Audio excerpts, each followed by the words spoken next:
찬송가 515장 찬양합니다. 찬송가 515장입니다.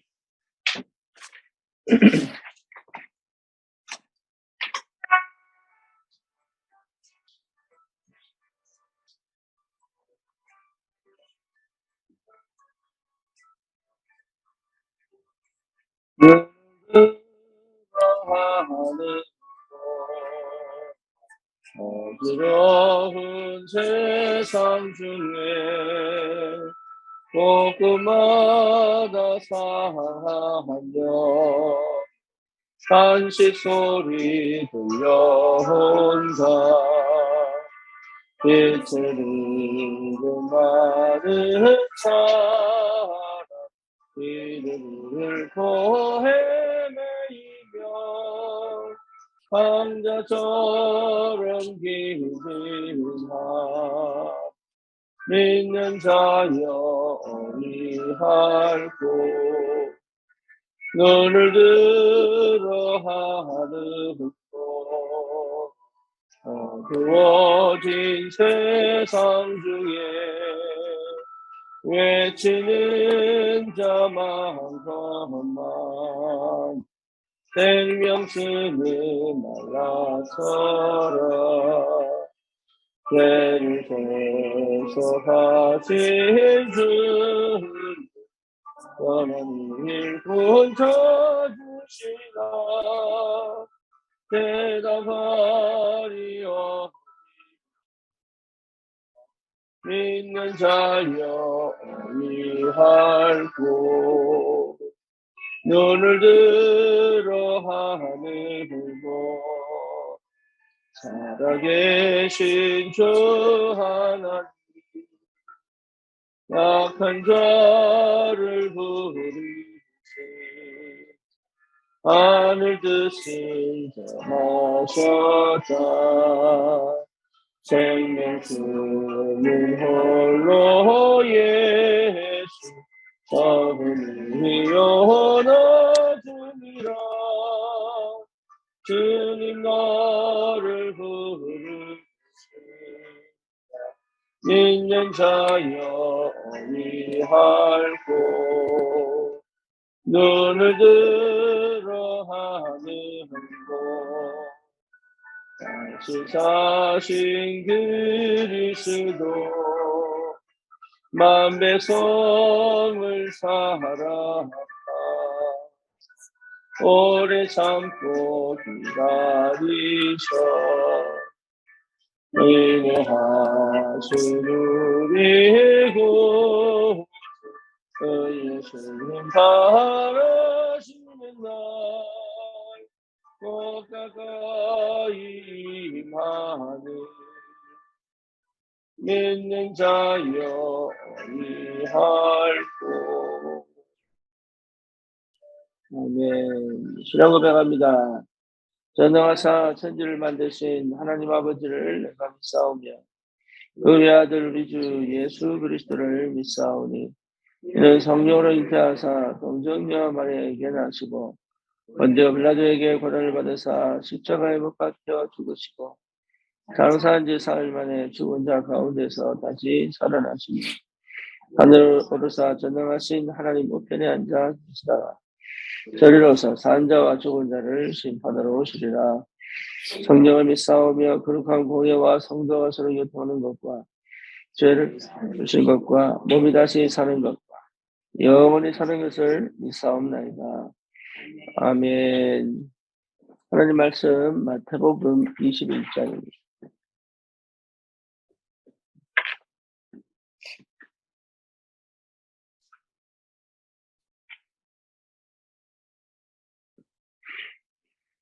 마태복음 21장 18절에서 22절까지 같이 보겠습니다. 18절에서 22절까지입니다. 이른 아침에 성으로 들어오실 때에 시장하신지라 길가에서 한 무화과 나무를 보시고 그리로 가사 잎사귀 밖에 아무것도 찾지 못하시고 나무에게 이르시되 이제부터 영원토록 내가 열매를 맺지 못하리라 하시니 무화과 나무가 곧 마른지라. 제자들이 보고 이상히 여겨 이르되 무화과나무가 어찌하여 곧 말랐나이까.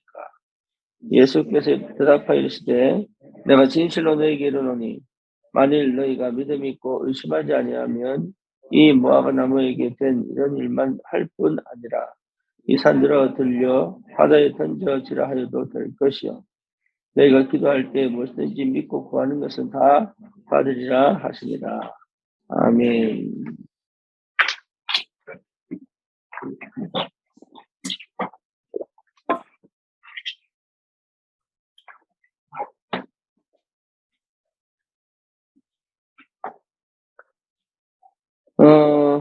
오늘 본문에 보면 예수님이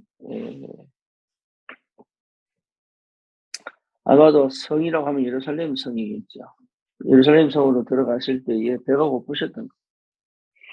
그러니까 예수님이 먹을 게 없나 보다가 길가에 무화과나무 하나를 발견합니다. 그 무화과나무를 발견하시고 가서 열매를 찾아보셨겠죠. 근데 보니까 잎사귀밖에 없는 겁니다. 그러니까 예수님 하신 말씀이 뭡니까? 영원토록 이 열매를 맺지 못할 것이다. 그러니까 무화과나무가 말라버립니다. 그러니까 제자들이 가만히 보니까 이게 왜 이렇지? 왜 말랐습니까? 근데 예수님께서 거기에 이유를 설명하지 않고 뭐라고 말씀하십니까? 너희가 믿음이 있으면 어떻게 됩니까? 무화과나무에게 이런 일만 할 뿐 아니라 이 산들을 들어서 바다에 던져라 할 것도 그렇게 될 것이다. 그 믿음 얘기를 하고 있어요. 그 왜 그럴까요? 그러면서 22절에 하신 말씀이 너희가 기도할 때에 무엇이든지 믿고 구하는 것은 다 받을 것이다.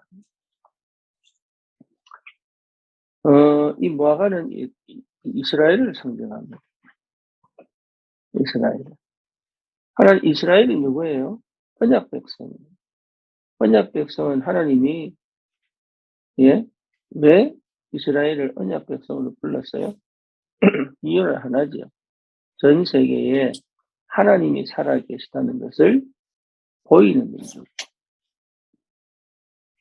근데 이스라엘이 착각을 한 거예요. 뭔 착각을 했죠? 우리는 선민이라 착각한 거예요. 그러니까 전 세계에 하나님을 보이는 것이 아니라 뭘 보여요? 자기 민족의 우수성을 보이는 거예요. 그러니까 언약을 놓치고 복음을 놓치고 우리 민족이 최고고 하나님 살아계심을 드러내고 복음을 전하는 것이 아니라 우리 민족만이 최고라고 하는 굉장히 이상한 사상만 딱 가지게 됩니다. 그러니까 뭐가 없어요? 계속 복음이 전달되는 열매가 없는 거예요. 하나님이 가장 싫어하는 게 뭐죠? 우상숭배. 다른 말로 말하면 뭡니까? 하나님이 하나님 되신 것을 방해하는 걸 가장 싫어한다.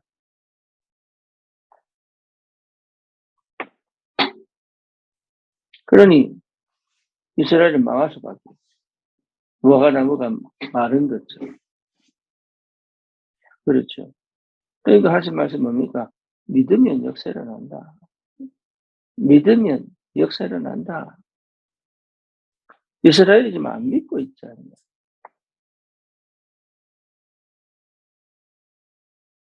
이 얘기를 하고 있는 거예요. 이스라엘이 안 믿고 있잖아요. 이스라엘이 언약을 놓치고 믿음이 없을 때마다 계속 재앙을 만나요. 그게 불신자하고 달라요. 아니, 불신자는 아무것도 안 했는데 왜 응답받고 축복받고 그렇죠. 능력을 체험하고 그런 것 같으냐 이 말이죠. 근데 왜 이스라엘은 도대체 뭘 잘못했길래 저 재앙을 만나고 고통을 만나느냐. 이게 우리 삶하고 똑같습니다. 왜 우리는 편하게 못 갑니까? 왜 우리는 계속적으로 어려움을 만나야 됩니까? 거기에 답이 있는 거예요. 불신자들은 아무 문제 없는 것처럼 보이고, 뭐 별거 없는데 잘 사는 것처럼 보이고, 쉽게 돈을 버는 것처럼 보이고, 근데 거기서 속아 있는 거예요. 이 사람들은 하나님을 믿는 믿음에서 시작하는 게 아니잖아. 그리고 세상을 살리고 시대를 살릴 뭐죠? 축복과 의무와 그 가치와 그 능력은 사실 필요 없는 거예요. 이게 보이지 않으면 왜 우리만 고통당해야 돼요? 왜 우리만 어려움을 당해야 돼요? 왜 우리만 자꾸 문제를 만나야 돼요? 그게요, 축복이에요. 강대국들은 계속 우상 숭배를 예, 강조하고 퍼뜨립니다. 강대국들은 계속 귀신 문화를 퍼뜨립니다. 그래서요, 능력 있고 힘 있는 집마다 우상 숭배 안 하는 집이 거의 없습니다. 그게 저주 재앙인 줄 거의 모르고 있다는 거예요. 영적인 눈을 열어보면 축복이 아니에요. 우리 파란이가 여기 있는데 우리나라가요, 나라에서 국비 장학생을 해외에 유학생을 파송해야 됩니다. 그렇게 결정을 내리고 그때 당시에 한국이 국민 총생산이 1인당 $8입니다. 그러니까 우리나라는 이제 발전해야 되지 않겠냐.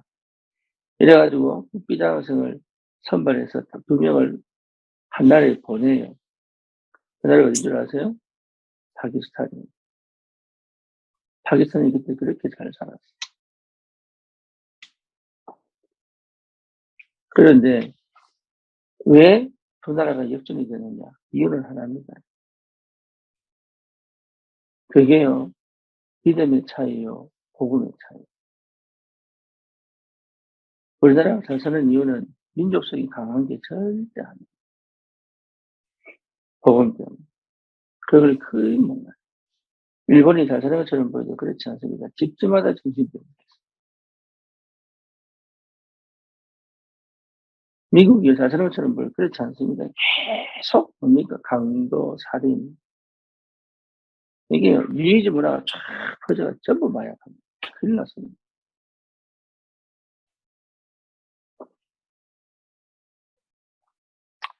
유니세프가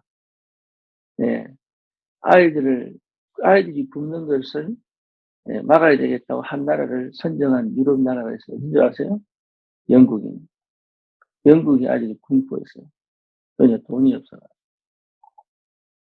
지금요, 계속 무너집니다. 몰라서 그래요. 곰곰하게 생각해 봐야 돼요. 왜 나는 어렵습니까? 왜 나는 쉽게 가지 않습니까? 왜 나는 문제가 옵니까? 왜 나는 자꾸 이렇게 조금 편할 수가 없습니까? 이유는 하나입니다. 복음 회복하고, 전도하고, 선교에 대해서라. 그게 하나님 방법이에요. 그게 나를 지키는 방법이요. 하나님의 능력을 체험하는 방법이에요. 다른 거 필요 없어요. 그래서 여러분, 나는 능력이 없는데요. 힘이 없는데요. 나는 할 수 없는데요. 처음 받아봤어요. 믿으면 산을 들어서 바다에 던져라고 해도 될 것이다.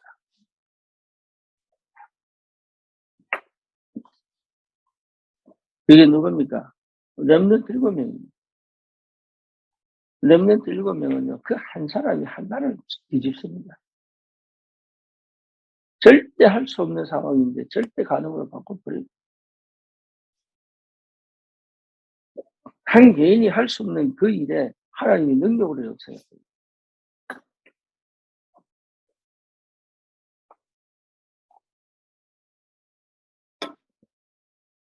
그럼 생각 바꿔야 돼요. 그렇죠. 히브리서 11장 인물들 보세요.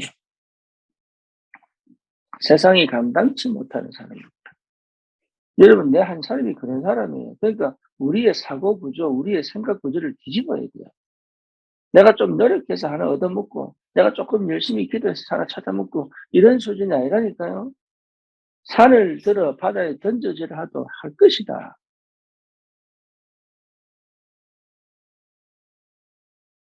물론 시작은 당연한 것부터 시작합니다. 물론 시작은 정말로 연약한 그 아무것도 없다고 말하는 거기서 시작합니다. 외로움에서 시작합니다. 정말로 무응답에서 시작합니다. 노바디에서 시작합니다. 나띵에서 시작합니다. 아무것도 없는 것에서 시작합니다. 하지만 거기에서 시작하려 뭐죠? 결국은 산을 옮기고 시대를 바꾸는 역사가 반드시 일어난다. 그걸 이스라엘이 안 믿는 거예요. 그게 뭡니까? 자기 방식대로, 자기, 뭡니까? 이게 유대교 사상이 완전히 물들어가죠. 달라요. 그래서 저와 여러분들을 그래서 부르셨습니다. 그래서 어려움이 시작입니다. 재앙이 시작입니다. 밤나무 상수리나무가 배임을 당하여도 그곳에 뭐가 있어요? 그루터기가 남아있다. 그루터기가 남아있다. 그러니까 모든 게 황폐하게 돼요. 그루터기가 남아있다. 아무것도 없는 것 같은데 그렇지 않습니다. 반드시 하나님은 역사하신다. 그래서 무엇이든지 기도해라. 받을 것이다.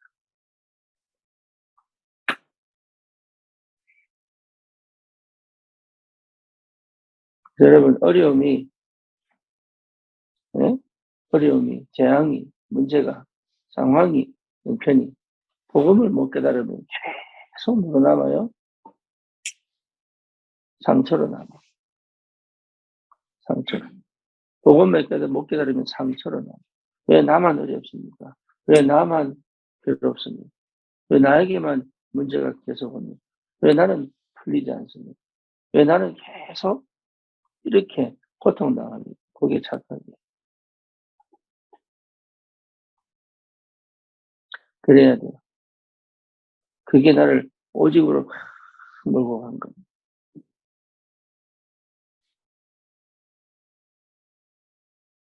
예, 복음 깨달으면 그건 축복의 길이요, 응답의 길이 돼요. 능력의 길이 돼요. 그걸 여러분 체험하세요. 다른 게 필요 있는 게 아니라니. 그거 체험하세요. 아니, 불신자들 얘기합니다. 왜 사단을 주셔서 이렇게 여러 가지 문제들을 만드냐고. 그렇지 않아요. 사단 둬야 돼.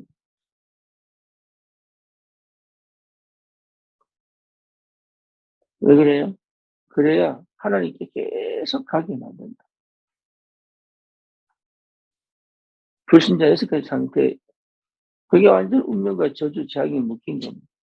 하지만 이것 때문에 복음을 듣기 시작하고, 인간은 어쩔 수 없습니다. 창세기 3장 이후로 인간은 어쩔 수 없어요.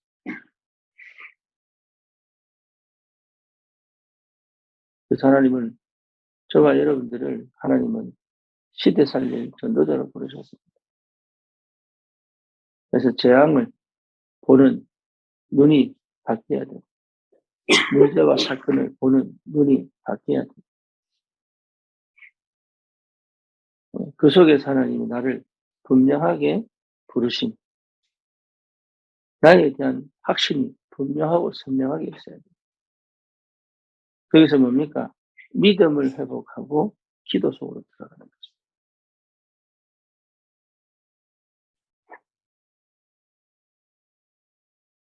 그러면 뭐죠? 반드시 응답은 오게 됩니다. 다른 거 하지 마세요. 할 필요 없어요. 복음 회복하여 살려라. 그게 우리 주신 축복입니다. 그래서 창세기 1장 27절 하나님의 형상으로 창조하시고 축복하시면서 뭡니까? 정복하고 다스리라. 똑같은 내용입니다. 원래 우리에게 주신 축복. 이 축복을요, 싹 다 뺏겨버립니다.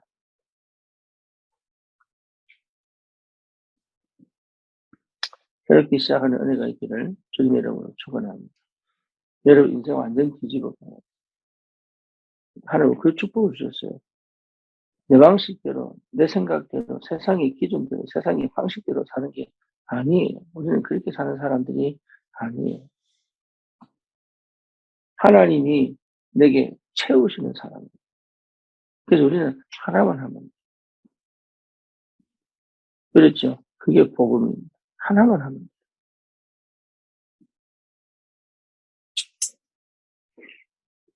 돼요. 여기에 내 인생이 걸려있고, 여기에 내 미래가 걸려있고, 여기에 내 후대가 걸려있고, 여기에 진짜 내 경제가 걸려있어요. 하나님이 여기에 많은 응답을 주실 줄 믿습니다. 오늘 이 아침에 내가 진짜로 어떻게 해석할 건가. 지금 내 형편을 여러분 낙심하지 마요. 어떻게 해석할 건가.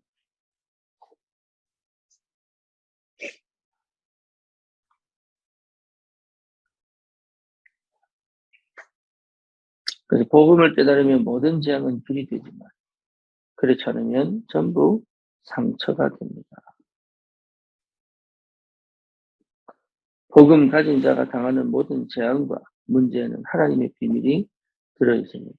절대 속으면 안 됩니다. 이게 확실하게 내 것으로 보일 만큼 여러분 확실한 언약 속에 있기를. 문제를 보지 말고 문제 속에 있는 하나님의 비밀을 볼 수 있다. 그게 능력입니다. 그래서 이 축복이 있기를 주님의 이름으로 축원합니다. 살아계신 하나님 감사합니다. 우리에게 이 그리스도의 언약 안에서 하나님 정말로 이한 시대를 보는 눈을 열어주시고 우리 인생이 가치 없는 것처럼 능력 없는 것처럼 보이지만 그리스도 안에서 재앙을 축복으로 바꾸는 참 복음 가진 전도자로 다시 한 번 더 확인케 하시고 이제는 믿음으로 도전하며 기도의 능력 속으로 들어가 하나님 열매 맺는 제자를 찾아 시대와 세계를 살리는 전도자의 새로운 축복의 역사가 시작돼요. 더 이상 내 방식, 내 방법, 내 노력, 내 생각, 내 경험 이 속에 있지 않고 옛 자아 속에 있지 않고 정말로 복음으로 새롭게 시작하는 하나님 재앙을 완전히 저주를 완전히 축복으로 바꾸는 올바른 전도자의 실제적인 응답과 역사를 누릴 수 있도록 믿음 가운데 주님 역사해 주시옵소서. 예수 그리스도 이름으로 기도드립니다. 아멘.